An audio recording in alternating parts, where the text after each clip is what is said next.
Start. सभापति जी, मैं इस बिल का विरोधी नहीं हूं। मैं अपने कुछ संशोधनों के साथ इस बिल का समर्थन करना चाहता हूं। स्टॉप।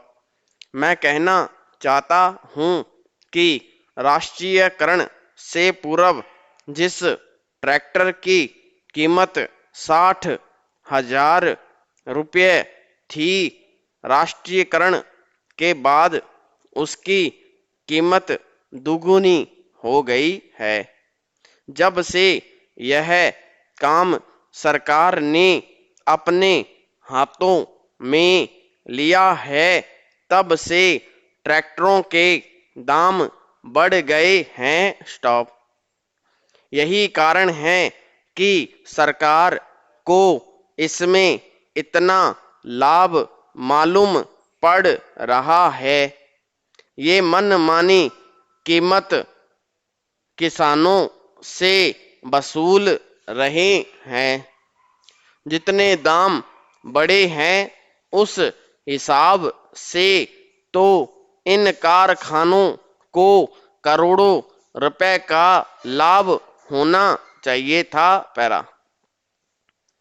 सभापति जी, माननीय सदस्य महोदय, मंत्री बनने से पूर्व जब अपना भाषण आरंभ करते थे तो बहुत तालियां बजती थी, लेकिन मंत्री बनने के बाद हमने इनका उस तरह का भाषण नहीं सुना। आजकल तो जो सरकारी अधिकारी इनसे कहते हैं उसे वह आसानी से समझ लेते हैं और अपनी बातें भूल जाते हैं। इसलिए इस बिल में मैंने जो संशोधन किया है उसके द्वारा मैं चाहता हूं कि यह जो इतनी बड़ी लूट किसानों की हो रही है वह समाप्त हो। स्टॉप। यह बिल 50 पेज का है, लेकिन किसानों को छोटे ट्रैक्टर मिलेंगे या बड़े ट्रैक्टर मिलेंगे, इस बात का कोई जिक्र नहीं है। स्टॉप।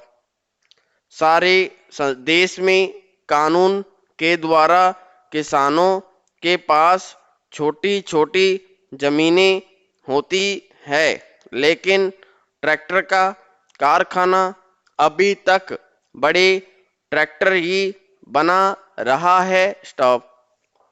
ट्रैक्टरों के दाम भी बहुत बढ़ गए हैं। स्टॉप।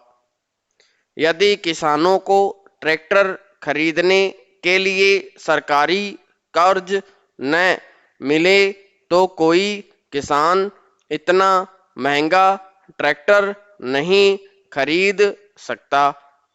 अभी तो ट्रैक्टर खरीदने के लिए 1-2 साल बाद ही किसानों की जमीन बिक जाती है, क्योंकि उन्हें सरकारी कर्ज वापस करना होता है। स्टॉप। पैरा।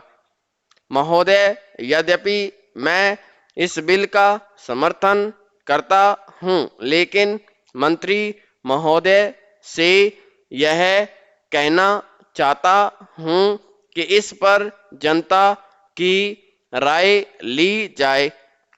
इसके साथ ही ऐसा बिल भी लाया जाए जिससे यह विवरण हो कि ट्रैक्टर महंगा होगा या सस्ता होगा और उसमें किस प्रकार का इंजन होगा।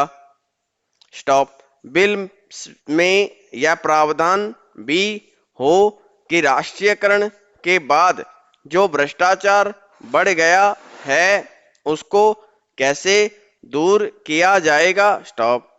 तभी हम समझेंगे कि वास्तव में इस देश में कृषि क्रांति आने वाली है। तभी इस विधेयक की कोई सार्थकता होगी और किसानों को राहत मिलेगी। पैरा।